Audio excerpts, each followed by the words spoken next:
नमस्कार मित्रों, मेरा नाम जयमाणिक्य शास्त्री है। मैं उपाचार्य श्री जगन्नाथ संस्कृत विश्वविद्यालय न्याय विभाग। आज हम लोग शोध के जो विभिन्न प्रकृतियां हैं, कैरेक्टरिस्टिक्स ऑफ रिसर्च है, उसके बारे में आज हम चर्चा करेंगे। सर्वप्रथम जो शोध की जो मूल प्रकृति है उसको कहते हैं अनुसंधान। हम लोग का जो अनुसंधान है सर्वदा उद्देश्यपूर्ण होना चाहिए। उद्देश्यपूर्ण अगर न हो तो वो अनुसंधान ही नहीं होता है। इसीलिए उद्देश्य विधेय भाव हमेशा अनुसंधान में स्पष्ट होना चाहिए। उसी को कहते हैं रिसर्च का स्ट्रक्चर। रिसर्च का स्ट्रक्चर अत्यंत आवश्यक है। फिर दूसरा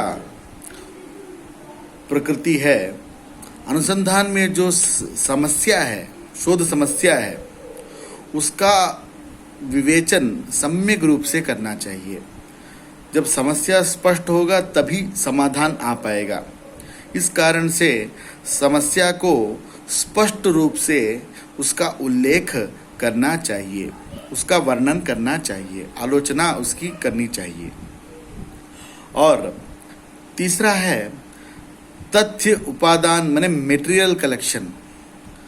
जो हमारे शोध समस्या है उसको समाधान करने के लिए हमें जो मटेरियल कलेक्ट करना चाहिए, तथ्य संग्रह करना चाहिए, समस्या के उपकरणों का भी हमें संग्रह करना चाहिए। उसके द्वारा ही हमारे शोध में पूर्णत्व आता है, उसका हमें ध्यान रखना चाहिए।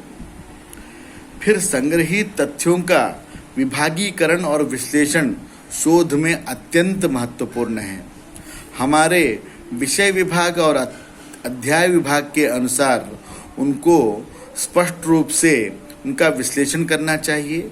उन तथ्यों का, उस मटेरियल का, उसका विभागीकरण करना चाहिए। समस्या के किस भाग के समाधान के लिए उस तथ्य का उपयोग किया जा रहा है, इसको हमें समझने का प्रयास करना चाहिए। फिर जो हम लोगों ने सिद्धांत कह दिए हैं और तो उसका वो सिद्धांत जो कह रहे हैं या हम जो सोच रहे हैं, कल्पना प्रसूत है जो वह जो शोध है उस सत्य है या असत्य है, वह जानने के लिए हमें प्रामाणिक प्रणाली के ऊपर निर्भर रहना चाहिए। उसके द्वारा ही हम लोग तथ्य के पास पहुंच सकते हैं। और फिर क्या कहते हैं, समालोचनात्मक सत्यानुसंधान अत्यंत आवश्यक है। समालोचना पूर्वक तथ्य का अनुसंधान करना चाहिए। प्रतिपद हमें गहन अध्ययन करना चाहिए। तो समझ लीजिए, शोध बृहद होने की अपेक्षा तथ्यपूर्ण और आवश्यक होना महत्वपूर्ण है। 500 पेज का शोध हो ये महत्वपूर्ण नहीं है। तथ्यपूर्ण हो और अत्यावश्यक बातों का, तथ्यों का संग्रह करे और समस्याओं का समाधान करे तो 100 पेज 150 में भी हम लोग शोध प्रक्रिया का समाधान कर सकते हैं, लिख सकते हैं। वही कह रहे हैं यहाँ पे, शोध कार्य में जो अनालोचित विषय हैं, अभी तक अनालोचित विषय हैं, उनका स्पष्टीकरण अत्यधिक करने का प्रयास करना चाहिए। कोई विषय अभी तक स्पष्ट नहीं हुआ है और जो पूर्व के शोधों में अनालोचित रह गया है, उन शोध के विषयों को स्पष्ट करने का प्रयास करना चाहिए, सत्यासत्य विवेचन करना चाहिए। और ये तथ्यों को और हमारे आलोचनाओं को सुव्यवस्थित ढंग से व्यवस्थित करना चाहिए। उद्देश्य विधेय भाव स्पष्ट होना चाहिए। कोटि क्रमेण, जैसे हम शास्त्रार्थ करते हैं तो कोटि क्रमेण उपस्थापन करते हैं, वैसे ही शोध को भी पुंखानुपुंखतया हमें सुव्यवस्थित, सुसंगठित करना चाहिए। यह अत्यंत आवश्यक है। और शोध कार्य में हमने जो गंभीरता से चिंतन किया है, हमने जो आलोचना की है और प्रणालियों पे, विविध प्रणालियों का हमने संग्रह किया है, उनका ग्रहण किया है, उस पे निर्भर रहे हैं हम, और जो हम सूचनाएं अपने शोध में दे रहे हैं वह मौलिक विषय से किस प्रकार से संबंधित है, वह भी अत्यंत आवश्यक है। उसको भी स्पष्ट करना अत्यंत आवश्यक है। तो इस पर भी हमें ध्यान देना चाहिए। और अंत में शोध समस्या का हमने जो समाधान किया, शोध समस्या का हमने जो समाधान किया, या समाधान कर रहे हैं, उसके लिए हम जो विविध नीतियों को अपना रहे हैं, उसका साधारणीकरण करने का प्रयास करना चाहिए। किस लिए? उसी नीति का आलंबन करके कोई अन्य समस्या का भी वो अन्य व्यक्ति समाधान कर सके। इसलिए हम जो नीतियां अपना रहे हैं उनको हमें स्पष्ट करना चाहिए और उसका साधारणीकरण का प्रयास करना चाहिए। साधारणीकरण होगा तभी तो सभी दूसरे व्यक्ति भी इस शोध में आकर्षित होंगे। मान लीजिए न्याय विषय का शोध है, तो न्याय विषय के शोध में हमको सबको आकर्षित करना है, तो क्या करेंगे?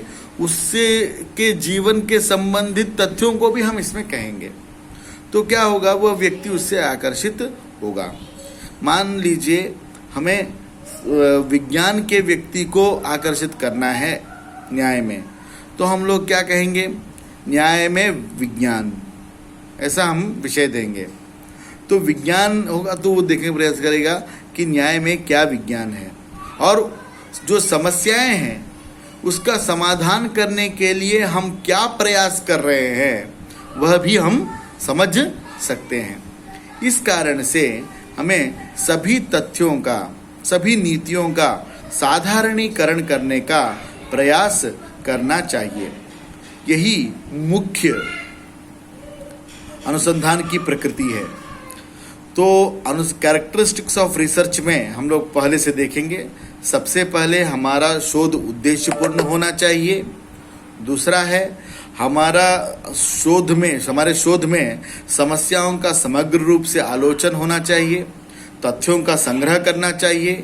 जो तथ्य संग्रहित हैं उनका विभागीकरण और विश्लेषण अत्यंत आवश्यक है।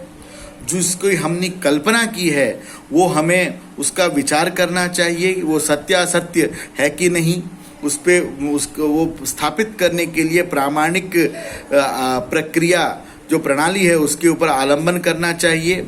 समालोचनात्मक सत्य अनुसंधान अत्यंत आवश्यक है। प्रतिपद गहन अध्ययन हमें अवश्य करना चाहिए। और जो अनालोचित विषय हैं उनका स्पष्टता से स्पष्टीकरण अपने ग्रंथ में करना चाहिए। शोध कार्य में हमने जो गंभीरता से चिंतन किया है, जो प्रामाणिक प्रणालियों का हमने ग्रहण किया है और जो सूचनाओं का समावेश अपने शोध में किया है, वह हमारे मौलिक विषय से किस प्रकार से संबंधित है उसको स्पष्ट करना चाहिए। और शोध समस्या में हमने जो नीतियां अपनाई हैं वह नीतियों का साधारणीकरण भी करना चाहिए। ये शोध के प्रकृतियां हैं, इसको हमें ध्यान में रख करके अपने शोध कार्य को करना चाहिए। इतना कहते हुए मैं अपनी वाणी को विराम देता हूँ। नमस्कार।